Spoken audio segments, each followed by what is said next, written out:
Hello, everyone, and welcome to Bravo Tea with the Stay at Home Mom.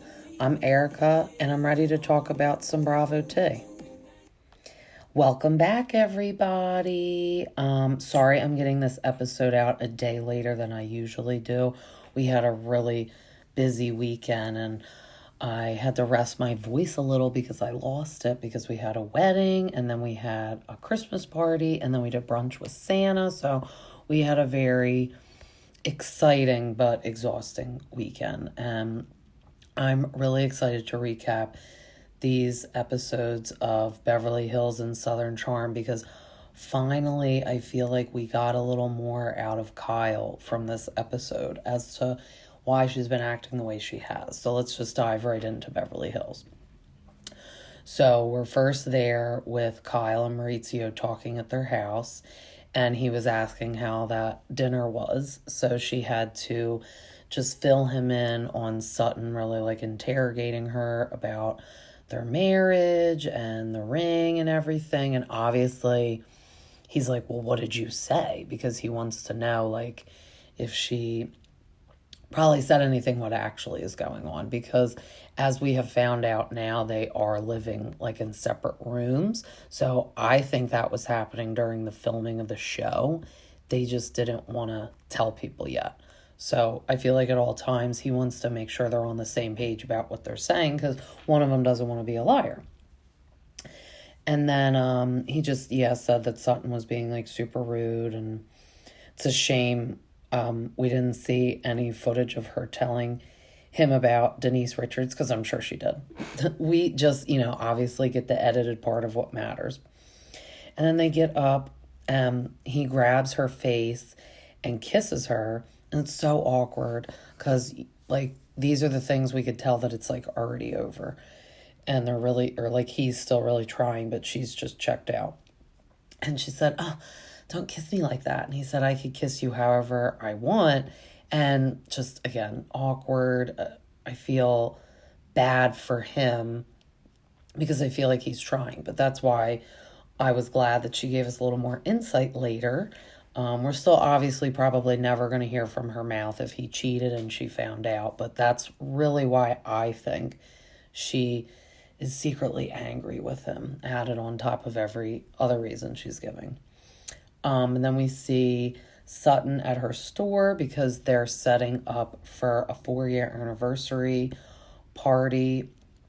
She walked in and said, it smells like sewage. And then she said, what's that smell? And the woman was like, in her store, like, oh, what smell are you talking about? Now, if it really smelled like sewage, that woman must have like a cold, because how can you not smell it if the first thing Sutton did was walk in and say it smells? And then they're just talking about the food and everything they're going to have that night. And Sutton's making a little dig and says she doesn't really know about the food because everyone's on Activia. Now, that's a yogurt. I knew exactly what she meant as soon as she said it. I'm like, she's definitely shading these people for being on Ozempic, because we're pretty sure Erica's on Ozempic. She said hormones or whatever, but it's called Ozempic. And no one cares. It's like, just say it. I don't like when these people are lying. That's what bothers me. So she was calling it Olympia and Activia, and then Avi finally said, no, Ozempic. So that's right. She could probably scale back on the food and just have alcohol, because I feel like they always have these delicious spreads and like no one eats it. I don't know if like they're not that hungry, or I bet sometimes they go to these like events and then go to dinner afterwards, like maybe with each other or other friends or their husbands. But I'm always like, I would be the one eating in the corner with all this food, because it's like, just goes to waste. So maybe some of them don't want to eat on camera too. That could be maybe a little awkward. But then it was funny, a little shade. She said she opened the store with no help. And I love when the producers, so that's what she was saying in her confessional. And then I love when the producers like shade them and ask a question. The producer said, but let me ask you a question. Did you use your spousal support to open the store? And she said, yes. And I really feel like Sutton still thinks that's doing it on her own. Now, yes, you're entitled to that spousal support. And yes, you technically didn't have somebody give you money just totally for the store plus your spousal support, but using spousal support that lots of other people don't get, and she gets a lot. Yeah, that you did have help opening the store. Like, if you didn't have that spousal support, I don't think you'd have a store. But kudos to her for not just taking the spousal support and sitting around on her butt all day, because she totally could. She gets like over $300,000 a month. That's a lot. So I don't like that she said she did it all on her own, though, and was, I feel like, a little like in denial when the producer was asking her that question. She didn't get it.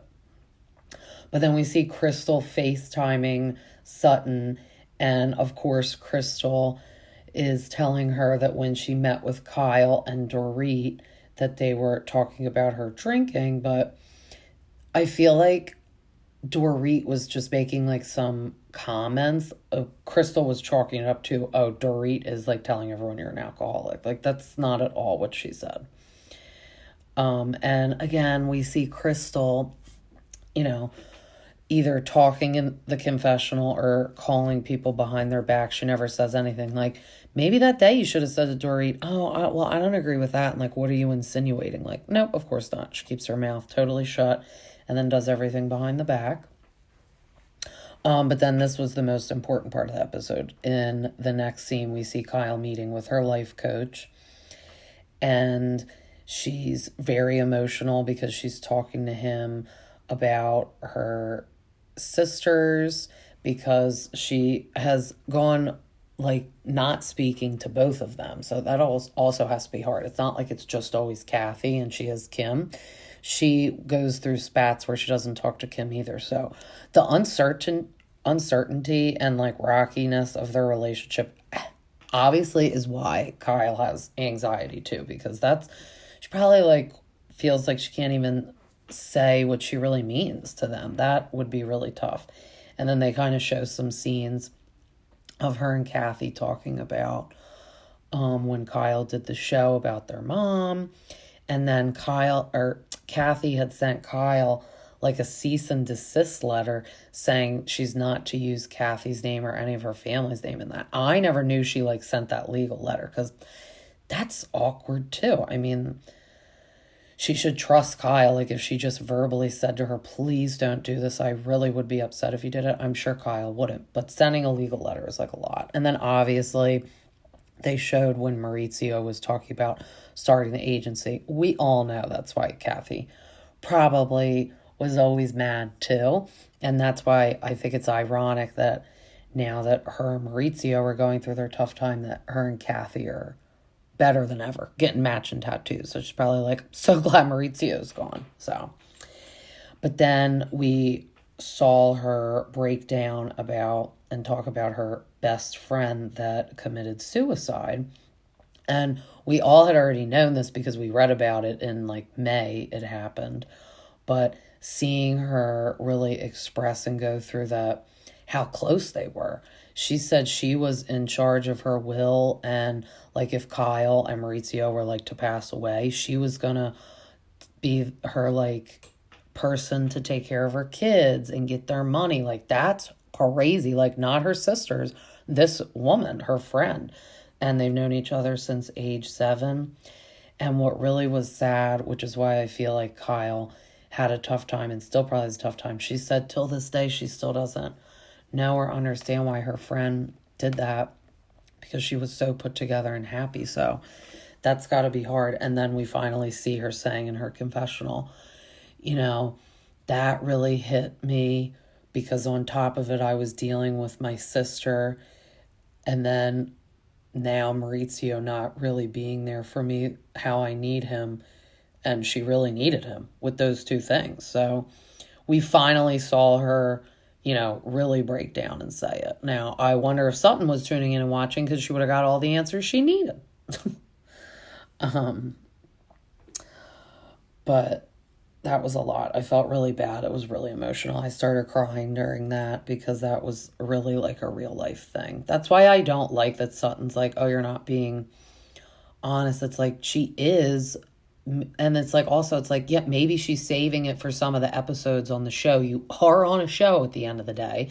So maybe she knew that, the life coach was going to come over and that's when she was going to elaborate more. And also, it's like Sutton complains to her. I don't feel like I know Sutton very well.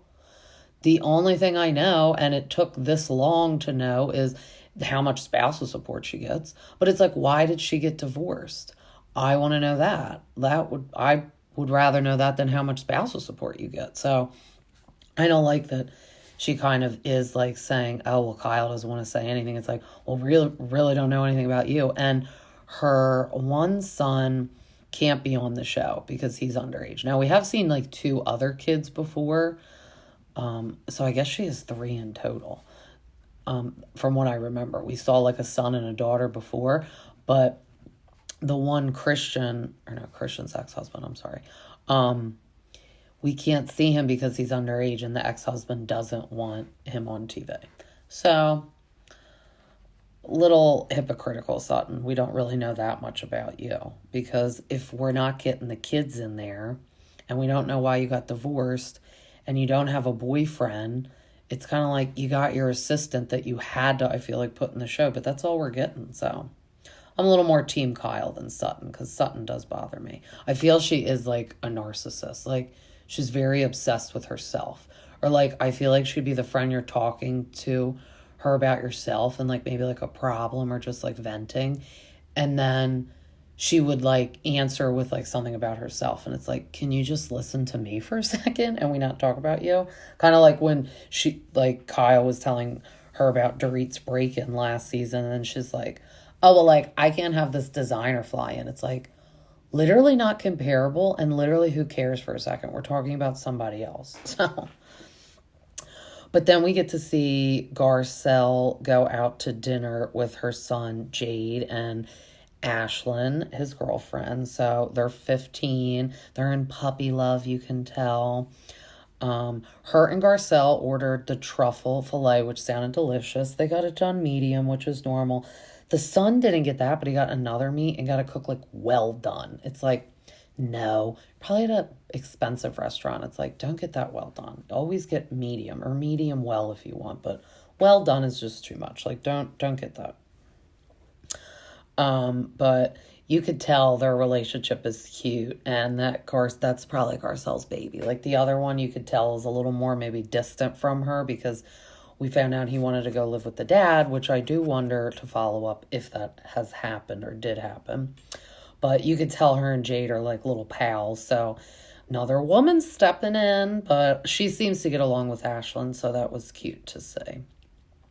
But then we get to finally see Anne-Marie in her like element. So she has,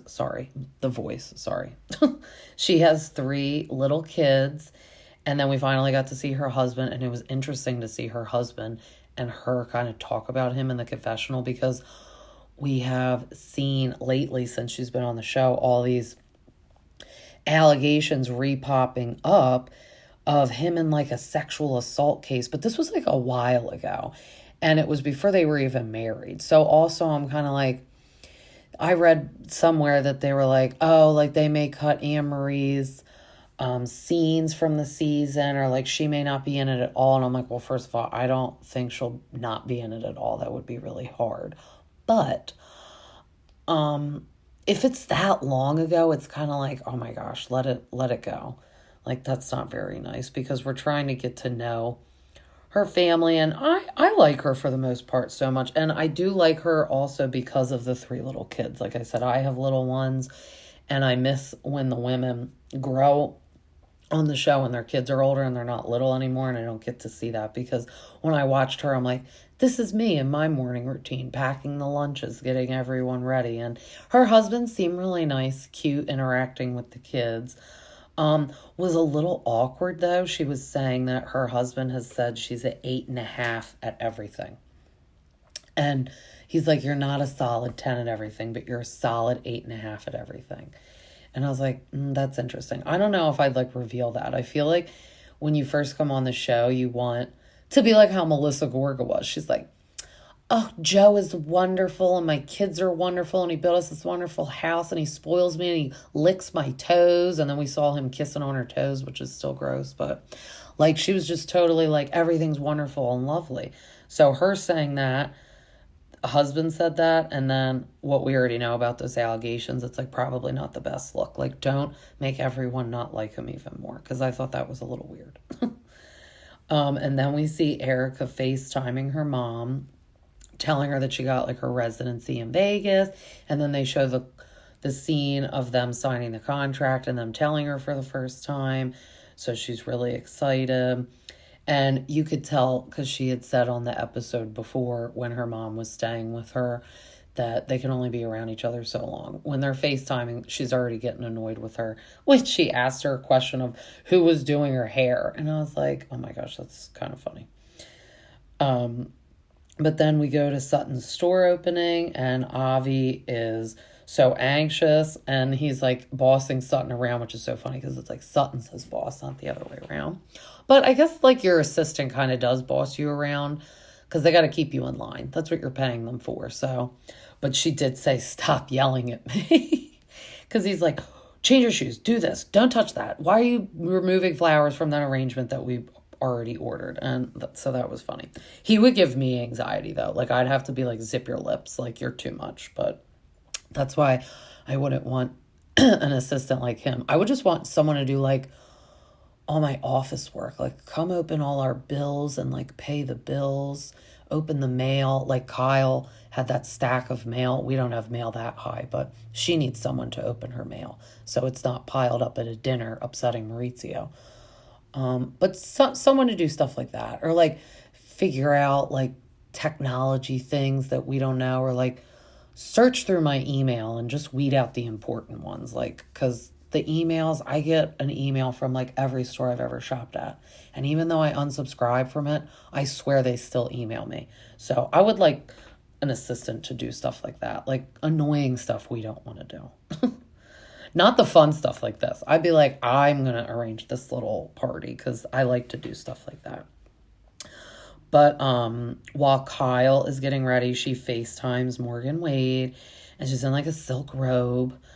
So that was interesting. And she's like, guess who my date is tonight? And she's like, who? And she's like, my sister Kim. And then it was interesting, Morgan, because I pick every time they communicate, I'm like all ears, and I rewind it and rewatch it so I'm not missing a beat. Morgan was like, oh, I really want to meet Kim. Now, I know your friends like want to meet your siblings and stuff, but it's like, oh, I really want to meet Kim. It's like, why? Because you're her girlfriend? I'm picking up on everything they say to each other. And I still do think that they are on the lowdown together, because then Kyle's like, my friendship with Morgan is different than my other friends. And it's like, yeah, it's different because she's your girlfriend. She's not your friend. That's why it's different. But I think she's very flirty when she talks to her. Like Kyle is so giddy and like schoolgirl. Like it's very interesting. But, so then she was just telling Morgan about the ladies making the comment about her ring and then the jewelry. And she's like, and then they were all insinuating that Maurizio cheated on me. And I mean, this phone call or FaceTime is kind of weird, because she probably tells her like, I have to call you and say these things and just go along with whatever I say because it's for the show. And Kyle's wearing this big giant like jeweled necklace, and she's like, yeah, I mean, this is new, and who knows what rumors this necklace will start tonight. Maybe they'll say that Maurizio has a whole family in another country. And I was like, oh my, that is not the last we're hearing about the jewelry, because we heard about it later at the party. But then we see like Dorit and Erica getting ready, and Dorit is just like, Chanel threw up on her, and she's like, I'm not mad at this look. It's like a Karl Lagerfeld would do it. So I'm not mad at it. And it's like, I'm sure you're not mad at it, because it's like a very elaborate, expensive outfit. So no one thinks you would be mad at it.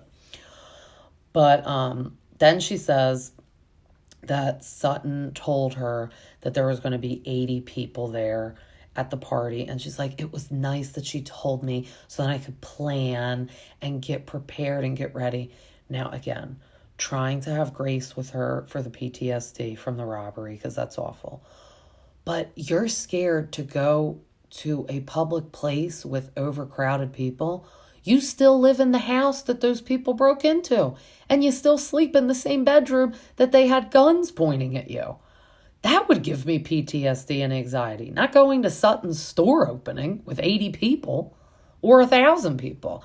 I don't understand. So I think that's really weird. And I think this is the part that PK's like, I don't get it. You're being dramatic. Like, he probably even says, like, do you want to move? Because I would think that is what bothers you. But it's very weird. She said being in big crowds. Now, I get it. I mean, some of those celebrities, but it's more like if you're like Taylor Swift or Kim Kardashian, I feel like they're in like crowds and people are all over them trying to take pictures. Like, that's a lot. But it was funny. Garcelle said when she first met Sutton, she thought she wouldn't have anything in common with her because Sutton told her, I haven't worked in 17 years. And she said, oh, I have nothing in common with this bitch. And she's like, and now I love her, which they are really close. You could tell they have a real friendship, but I thought that was funny. And then Kim and Kyle arrive, and I really think that Kyle brought Kim because the episode before when Sutton's like, you already lost 2 sisters, do you want to lose another one? She needs to be like, no, look, I still talk to Kim and she's very much here and she's my sister. So it's just Kathy. And that was definitely done on purpose. I wish she would like bring Morgan Wade though. She was probably like on tour because I feel like when they FaceTime, she was on her tour bus. But we do know that she's coming later, and that we'll get to that at the end. But that was good that we know she is going to be on the show later. But anyway, Kim and Kyle arrive, and then they're all kind of mingling around. So awkward when Kyle brings Kim up to talk to Sutton, and then somebody was talking with them and she said she's an artist, and then Kim was like, I'm an artist too, but like I'm more just like color on the walls. And they showed the clip again of her scary kind of artwork. I mean, it's good, don't get me wrong, but it looks a little like crazy, like I'm in a crazy like mental institution, and I just picked up the coloring supplies that they gave me for like therapy, and I'm coloring on the wall. So, and she's like, yeah, I want to do it like for the baby for Paris. And it's like, Paris is probably like, no. So, and I just like kind of thought about it too. I'm like, wait, like I bet Kim rents her house. So she like scribbled all over the wall and it's like not even her house. I mean, I guess like when she moves out, she could paint over it, but I wonder if the person that owns the house appreciates that she scribbled all over all the walls when it's like probably not her walls. And I don't know that for a fact. I'm pretty sure that she rents her house. But then we see just kind of the ladies mingling around, and then Sutton's going to make a speech. She is so awkward. And when she made her speech, and it was like terrible, all I thought of was Raquel from Vanderpump Rules because she didn't like public speaking. To pull the one block that said make a toast. And yeah, that was totally her doing the bad public speaking when Raquel used to be upset, saying that she didn't want to do the public speaking. And even Erica was like, looked at Dorit, she's like, just smile. And then Erica's like, no, Sutton is not good at public speaking. And then when she was all done, she turns to Kyle and she goes, I'm going to go to get a drink if that's okay with you. And it's just my first one of the night, Mom. And I was like, whoa, that's pretty abrasive. But also I found it interesting that she said that right while Kim was standing there. Because as we remember in the early days of Beverly Hills, Kyle actually called Kim out on camera and called her an alcoholic. And obviously that was probably devastating for Kim and kind of like a family secret.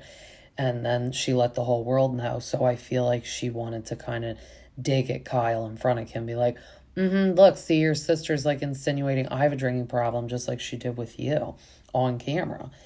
And then they start all kind of digging into Kyle about the ring. And she's like ready to go. She's like, oh, I have a different ring on tonight too. You gonna say something about that? Oh, and I bought myself this one and this one. And she's got like all dripping in jewels. And she's like, I just buy all this for myself. And I'm like, oh my God, are you just at the jewelry store every day buying? And it's expensive jewelry. It's not cheap.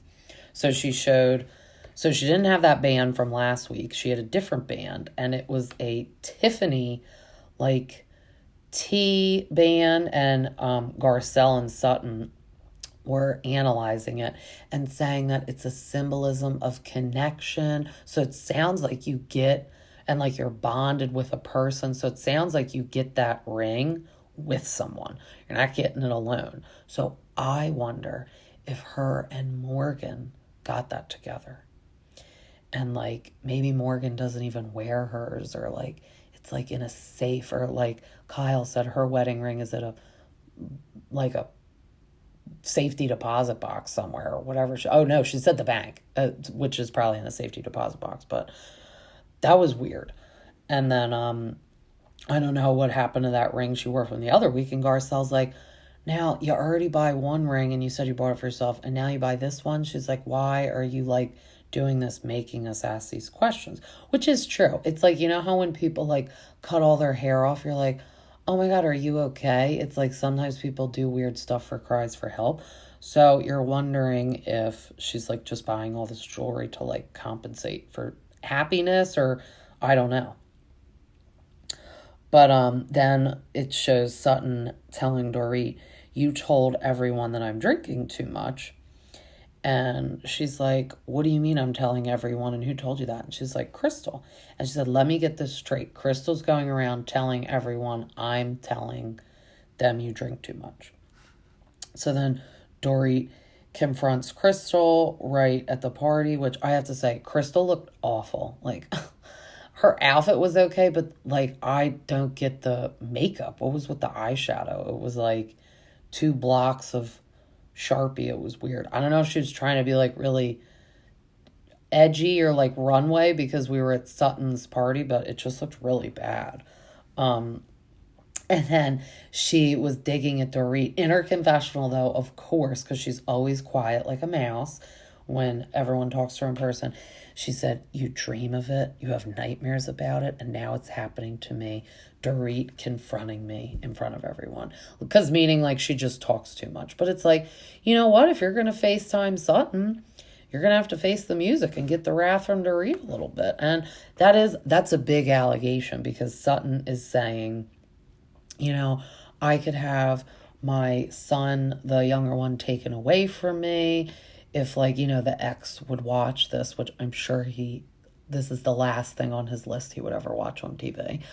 But I'm sure people would tell him like, oh, people are saying Sutton's like drunk and whatever. And I don't know if he'd take the son away, and I don't know if gossip could be enough to take a son away. You'd have to like actually prove. And the son's old enough that he could tell the dad, yes, she is an alcoholic, or no, she isn't. But then they're all kind of like chiming in because they're all getting in the conversation. And then Anne-Marie all of a sudden is just kind of bringing up the esophagus issue with Sutton, trying to, insert herself in the drama. And then Sutton's like, why am I having a doctor's appointment right now? Because Anne-Marie is basically questioning, like, if she's making it up. And she's like, well, my brother gets his like stretch and expanded. She's like, but I don't want to do that. And then she's like, should we all go to an appointment and do that? And Erica's like, no, I'll pass on that. And that sounds painful and weird and terrible. I've never really heard of people having an esophagus issue. I mean, I'm also not doubting that she has one like these people, but then she's kind of questioning her foot medication and everything she's on. And she's like, but you can't drink on that. And Sutton's like, well, my doctor said I couldn't. She's like, no, but you can't. And it's kind of like, okay, we get you're in the medical field, but like if her specialist for her foot or doctor says she can, and she has been drinking on it, I don't think we need you to say like she absolutely cannot. It's just kind of making Anne-Marie look not the smartest. I don't want to say dumb because I don't think she's dumb, but not the smartest to just totally be like, oh no, that doctor's totally wrong. and just looking a little desperate for her getting into the drama. Like, you should just ease in gently. But Kim is like randomly saying to Kyle in the midst of this whole argument, it's so funny, I caught her saying it. She went, Sutton's store really could use like a revamp. I brought my markers in my purse. And I'm like, oh my God. So I couldn't help myself. I had to make like a little funny GIF, and I posted it on my Instagram. You guys can follow me at Bravo T with a stay-at-home mom on Instagram. But I made my little GIF, and it's like a blonde hair little girl scribbling on a wall with markers, drawing, and I put above it, Kim giving Sutton's store a makeover. I just couldn't resist, because when she said that, like, I brought the markers in my purse. Like, if she thinks Sutton would ever let Kim touch her walls with marker and just freelance scribble on the walls, she's crazy. Like, that is not happening. I don't even think she'd hang a canvas in her bathroom at her store that Kim scribbled on. Like, she would not want that. But that was funny. And then Sutton said, like, that she's just grown up now, and since the ex is moving, she will totally be by herself. And it helps that you get $300,000 a month. I don't really know how physically much of a help he is, but she will technically totally be all on her own. I don't know if she still calls him for help with like just like goofy stuff, but I can't imagine her doing that. I feel like she would like pay people to do like strenuous stuff if she needed help. Or he'd be like, I literally give you enough money, don't call me and bother me with like stuff to do. But then we get the mid-season trailer, and it wasn't like overly crazy, but it was good. We see that they go to Spain for their trip. And then we do see that Morgan Wade is doing like a little intimate acoustic concert. And she said, I'm just so grateful for having Kyle in my life. And I'm like, oh my God. So I can't wait till after that, if the women are going to be like, all right, what's the deal with Morgan Wade? Because they don't really they haven't been around Kyle and Morgan, so they just know that, like, Kyle kind of hangs out with her, but no one has said, like, are you, like, having a love affair with Morgan Wade? And honestly, my money is betting on, if someone has to say it, Sutton or Garcelle. I want them to say it. Say it. Like, that'll be a hard thing to say, but somebody's got to say it. Because now that we'll see her on the show, someone should say it. And then we see, like, Crystal being like, I can't be in the car. And then it shows her going in an ambulance to the hospital. So I don't know what that was about. And then we'll finally see Kyle and Maurizio's white party. Now, that's going to be interesting because this is, like, their party, their thing to always have. But now that their marriage is on the rocks, I wonder how they'll kind of communicate during the party with everyone. Because if you're, like, on the rocks and you're having a party, that's awkward, and people will probably kind of pick up on it. But they had it at SoFi Stadium, and Erica's going to perform, so that'll be fun. It looks like an explosive one, like the biggest one yet. Their party's like, man, I said on the last episode, I'd love to go to like Kathy Hilton or like Kris Jenner's like party, but that white party at Kyle's, that looks fun. And I'd love to go to Kyle's house. Her house is, since Lisa Vanderpump isn't on the show anymore, Kyle's house is my favorite because their backyard is just beautiful and huge. And I do love her, like, inside. Like, I love that bar they have, like, off the kitchen. That's beautiful. Faye did all of it with her. It looks great. And then another house I always loved on Beverly Hills was Yolanda and David Foster. They lived literally on a mountain in, like, Malibu. And they would climb, like, up high, and she had all these lemon trees, and they'd sit there, and she'd be like, my love, let's have lunch, my love. She called him my love like 30 times every episode. That was sad when they got divorced, too, because she was, like, obsessed with him. She treated him like a king, too, but now she's living in, like, Pennsylvania, which, I don't know, that's very interesting and very opposite than her life that she used to have. But enough of that. Let's get right into Southern Charm. We're picking right up where we left off in that dinner in Jamaica. We're still talking about the aftermath kind of the Page 6 article with Taylor and Austin.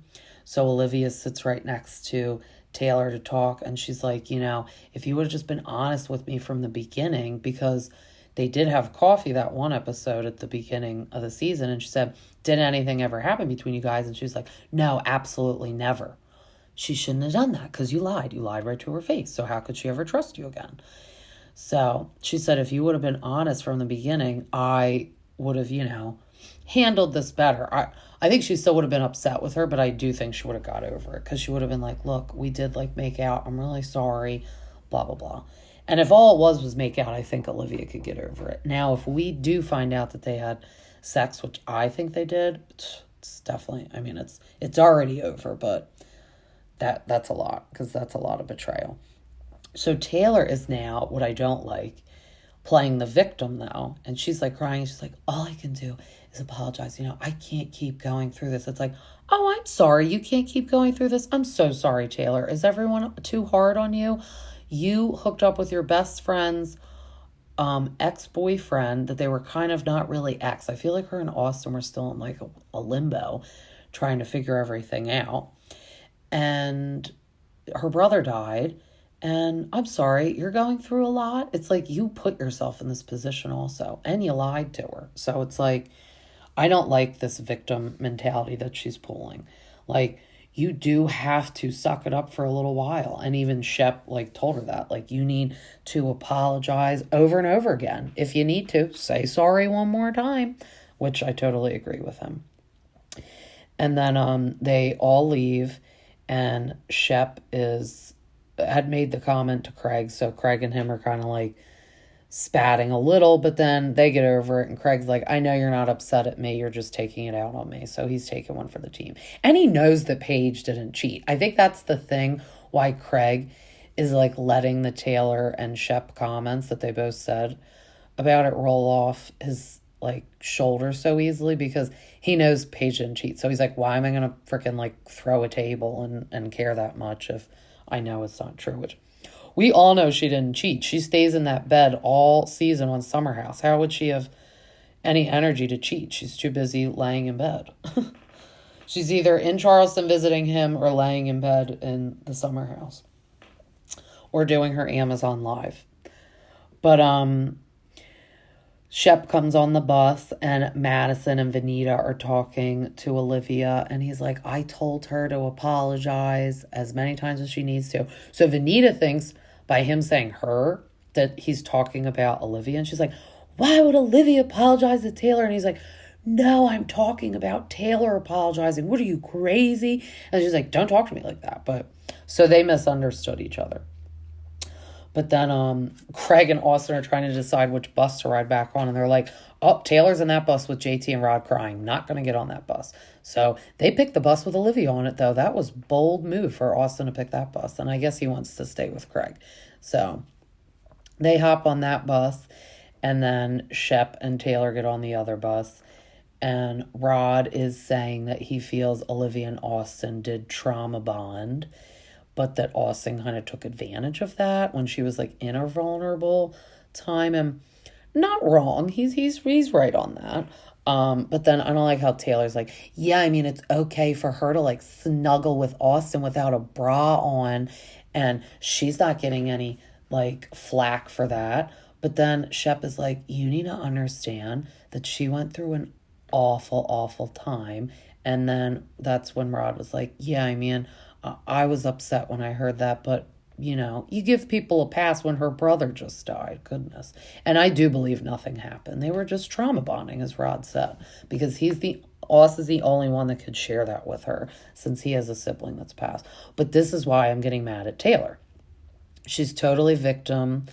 And now she's like, oh, well, Olivia did something wrong, so why does everyone care if I do something wrong? It's like, because you've done 100 things wrong, and you're not just owning it, because right now what you're doing is acting like this. So she's just making me very mad. But then on a light note, on the other bus, we flip back. Madison is impersonating JT, and then Craig is impersonating Shep. And he is like, okay, we're good. Everyone's okay. Okay, great. We're good. You're good. And then Madison's like, you got to be shaking your leg and foot when you say it, which I've noticed too. Shep has like a nervous tick and always is like shaking his leg. But the next morning they all wake up. JT texts Taylor to go to the pool. He is literally so desperate with this girl. It is sad. Like, I thought Rod was going to be the sad, desperate one, obsessed with Olivia all season. And she turned him down. And he's still like a little like sad, but JT's taking the cake for the sadness. I mean, he's just throwing himself at probably the worst human on the show currently. And that's saying a lot because usually Shep is like the worst human, or Austin. I really think Taylor's worse than Austin because she expects probably Austin to hurt her feelings. You would never expect a girlfriend to do that to you, like a friend, like Taylor did to her. So that's why she's more hurt and giving Taylor a tougher time. And Taylor just doesn't get that. And then Madison and Vanita text Olivia to go to the pool, and she said yes. And then Craig is FaceTiming Paige and just like tells her about the night before and talks about Shep and how Shep's giving him a hard time that Paige is never around. She's like, I came to his stupid pheasant dinner, which she did. And it's like, I get it. Like, she doesn't really know everyone. And if she does have stuff to do, she can't just run down there. And I think the time did overlap a little bit for when she was taping Summer House more towards the end of the season for Southern Charm. So she really just could have stuff to do. But I think they also see Craig kind of complaining and wishing she was there more or would move down. So I think that's like the feelings they're picking up on. But then Austin and Whitney talk to each other, and he's going to come down to the beach and fill him in from the night before.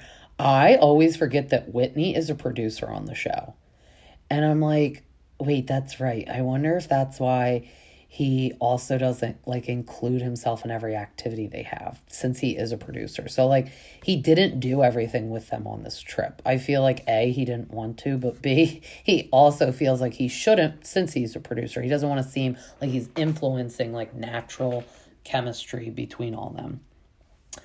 But then we see Taylor at the pool with JT. He is just, it's just so sad to watch him. She's telling him, I'm being verbally abused, which is like, pump the brakes on that, sister.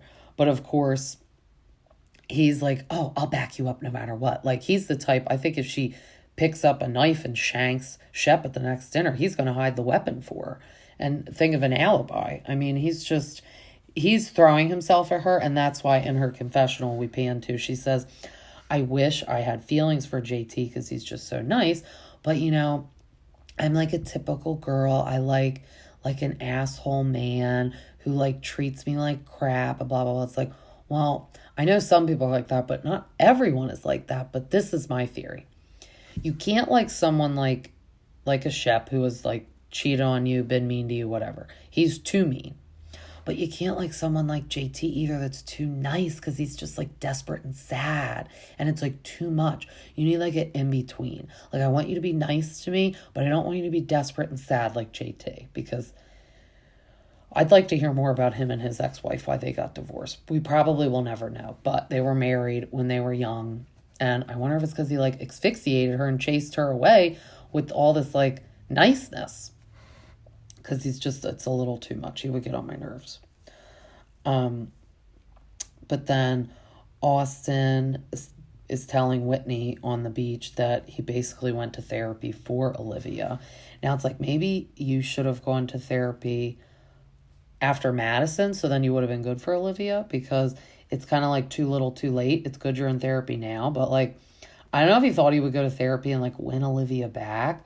But he clearly doesn't want to be with Olivia. And that's the thing. Like, he's annoying. So he's the type that he likes the hard to get. And then once you show that you like him, he's like, no, I don't like you anymore. Duh, that's the worst. That type is annoying. And Vanita, Olivia, and Madison are talking on the beach. And they go like on these little swings. And I just need to say, like, crazy. Olivia's abs are so crazy. Like, crazy body. She's so fit. I know she's gluten-free, but I need to know everything else she does, because I need her to come out with like an ab video or put the insight out there on how she gets that body. I mean, my goodness, like, I'm going to start working now so I can look like half of that in the summer. No, but she looks great. All the girls look great. And then she's just telling them, though, that she's just questioning Taylor as a person. And we already know Madison's feelings because she said, I had a hoe phase, but not with a friend's ex, which that's true. It's like no one's like questioning that you're like hooking up with guys or like sending nudes to somebody, Taylor. But the fact that you're hooking up with your best friend's like ex, and then you're sending like those pictures to Whitney, and then you're doing all of this to then make Shep jealous and using everyone as a pawn, it's just sad. And it's like, no one knows where your head is, girl. But JT knows all of it and doesn't care, which is even weirder while he likes her. But then they all go out on like a boat. They rent a boat.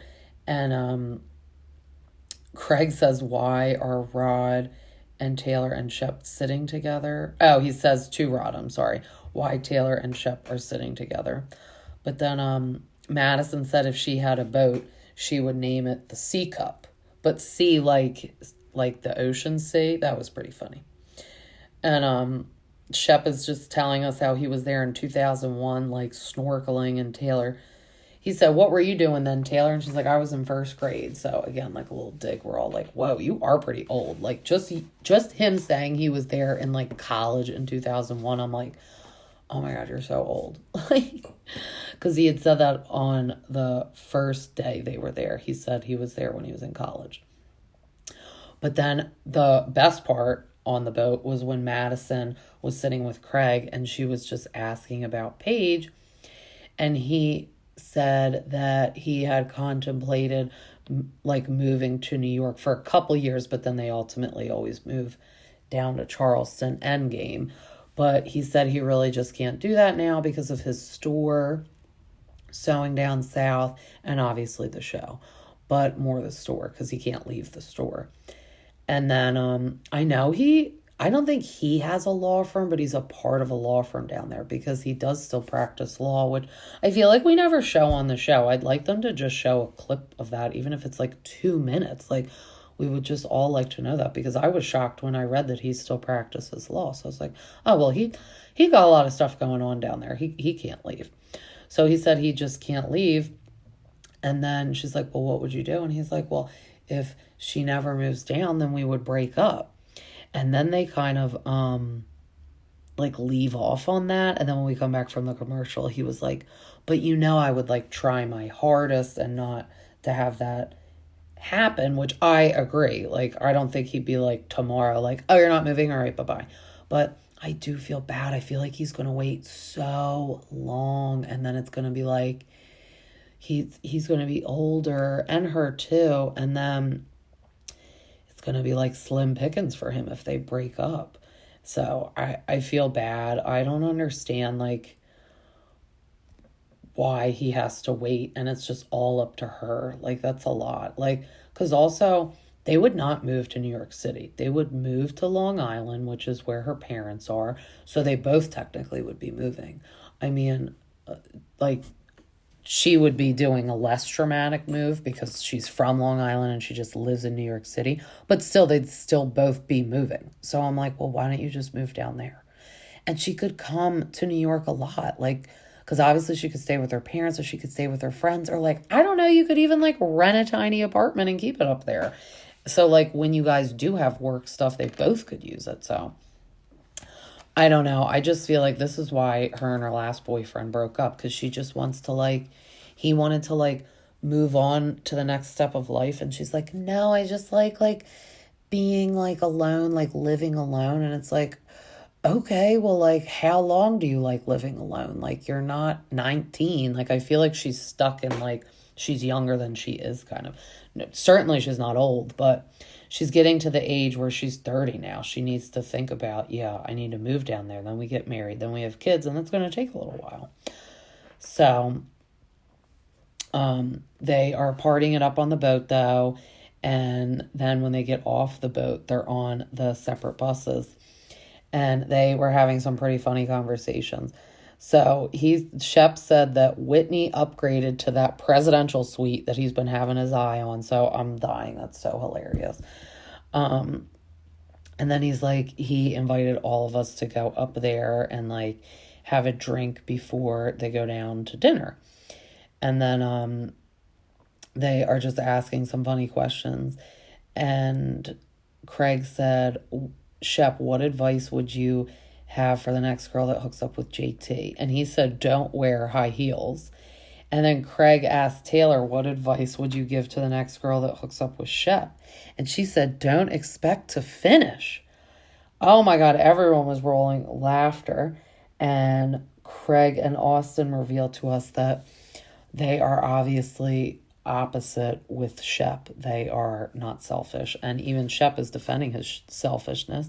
And he said, well, if I'm done, then you have to be done. Nobody cares, basically. And then Taylor, we panned to the confessional. She said, yeah, I could probably count on like 2 fingers how many times that happened. Even more of a sad reason why you're running back to him, because it sounds like it wasn't even good. So no one understands where her brain is mentally these days. We need to do a wellness check on her brain. But then we see them going up to Whitney's presidential suite, and it's very palatial. So they roll out all the champagne, all the beer, huge room. And I'm like, all right, Whitney, you're so dramatic, because they all had like suites, you could tell. Like, and it wasn't good enough for him. You could tell he's a high maintenance one, and obviously he gets it from his mom. But Rod is like, I don't want to go up there. I don't feel the need. I'm just going to go take a bath. I'm like, okay, weird. No one's going to miss you. Go take your bath, weirdo. But then Madison. So it's Madison, Austin, Craig, Shep in Whitney's room. And they are kind of, Shep and Austin are going head to head with talking about the page 6 article, and Shep is just really unleashing on Austin, and Craig's like, good, you have to get it out because I feel like you've never expressed to him how upset you are, and blah, blah, blah. And it is true that you could tell if the anger is just building up. So then Austin's like, I'm okay. Are you okay? He's like, you're on the front of page 6, not looking so okay, bud. So they're kind of exploding at each other. And then Austin's like, I have to go downstairs and change my clothes. And Shep's like, he's like, are you going to change, Shep? Like, meaning clothes. And he's like, no, I don't need to change. Are you going to change? And he really means his personality. So that was funny. But then we see Taylor and Olivia arrive to dinner first, alone. I mean, how terrible is that? And then we see that everyone is like basically 30 minutes late to dinner, because they're showing like time frames when dinner's supposed to be, and they're like 25 minutes late, 30 minutes late. So finally, Vanita and Madison come, and Madison's like, oh my God, why am I even here? It's so awkward. So that had to be painful. And how dirty. I feel like the producers did that on purpose. And I think they genuinely sat there and like didn't even barely talk. Like Taylor was like trying to make small talk, but it wasn't working. But then everyone finally like comes over, and they are talking about just still the arguing about the Taylor and Austin thing. And Shep calls Austin a scoundrel, and that they went on their vacation together. Like I guess Shep was going to Australia. This must have been the vacation that he was making Taylor quit her job for, and she came home early. So he was in Australia for 3 weeks, and Austin joined him. And he said, right, I guess, during that trip, the hookup had already happened between Austin and Taylor. So Shep is just like, I can't believe he came on that trip with me and didn't say anything. And it is true. So that was weeks after Shep and Taylor broke up. And Austin never said a word to him on the trip. And that is like weird. So that's why everyone's mad. Like, I feel like Austin and Taylor think people are mad that they had like some goofy drunk makeout, which we hope it's just the makeout. But in the hotel room of Whitney's presidential suite, he sounded like the tongue was slipping and Madison was catching it, and that it sounded like it was more. But then he called Madison a bored housewife, so she left. And that was not very nice. But then Austin calls Madison a bored housewife again at dinner. And I forgot to say, Rod is sitting next to Olivia and JT is sitting next to Taylor. And I'm like, oh my gosh, the desperation from these two is so sad. But Madison said, what kiss was better, Austin, Whitney's or Taylor's? Because then it pans to, in the room, Whitney and Austin did some weird fake sloppy makeout, but it wasn't fake. Like, there was tongues were touching. That was actually super gross. But I love Madison's like just trying to stir that pot. So then that's when he called her a bored housewife again. And Olivia's like, I'm content with the talk that we had the night before. And then it leaves off with Taylor getting up and making like a really big deal, like addressing, like clinging the glass, like attention, everyone. And I'm like, oh my God. I was like, oh my God, I wonder if she's going to stand up and say, Austin and I did have sex. But we get a to be continued every week on this show. And I live for the preview. That's how I get through my week, just guessing and knowing what's going to happen. But we see that she's going to make a big speech. And I feel like I'm going to get really mad. I'm going to yell at the TV about the speech because I think she's going to be like, I just can't do this anymore. And everyone needs to leave me alone. And it's like, Madison better burn that tablecloth on the table, and Olivia better pick up a chair and throw it like Teresa Giudice style, or even flip the table over, something, because no. You don't get to be annoyed that she's sad and mad, because also she's getting sad and mad all over again each time because she was kind of getting over it. And then the Page 6 article came out, and then she was kind of getting over it. And then like the stories change. And it's like, that's why it's like reopening the wound every time. So I just feel really bad for Olivia because still the passing of her brother is still pretty fresh. And the fact that Taylor is like, boo-hoo, poor me, is like mind-blowing. It's kind of like, I forgot to say in my gossip little session that I did last week, about now all of a sudden Sheena Shea is like making the Tom and Ariana breakup like about her.